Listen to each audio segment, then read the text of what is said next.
Այք ինչ մտածեցինք, ջրվող մայթի մեջ խողովակ էինք դրել, գոյող խողովակի լայնության, որ փոխել լինի, մեջը պենոպլաստ լցրեցինք, հատուկ ռեզինի հաստ են, որ պոլերը հավաքվում է, ռեզին չի էլի են կաուչուկի պես ինչ-որ մի մատերիալով էլ այսենց ֆորմաներ անեցինք, որպեսի դատարկ սենց կոպիտ ասած չլղլղկա էլի անդուր չմնա, հեսա տեսեք ինչ հավես եղավ, հեսա հերթով նայենք, մի հատ էլ ստեղ ունենք, տեսեք էլի այդ նույն ֆորմայով սարքեցինք, մի հատ այս մասում ունենք դեռ ստեղ շինարարը բիտոնը չի արել, բիտոնի բարձրության համեմատ էլի դրել ենք, էսին դրեցինք մեջտեղը, այսենց էլի էս էլ ստեղ ստացանք,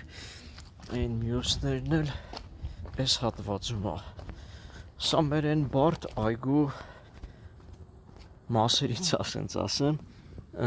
տեսեք, էս էլ ստեղ էլի էսի փակեցինք, նույն մատերիալը սարքեցինք, ձգեցինք, որ քայլելուն ոչ մի բանի չխանգարի եւ դատարկ չմնա։ Մի հատն էլ էս մի հատվածում ունենք։ Վերջ, էս էլ ստեղ տեղադրեցինք, Ժորժ, որ մեր գործողությունը լիարժեք լինի, մեր աշխատանքը։ Էս էլ այս սրա մասով։ Մի հատ էլ ստեղ նույնիսկ մի փոքր սեղմված է խողովակը, բայց այդ ռեզինի դետալը կարողացել ենք հարմար սարքենք, ստանանք, 5 հատ ունենք այսպիսի ձևով հատվածներ։ Վերջ, մնաց փորձարկումը այս այգում, ասել այս սրա մասով։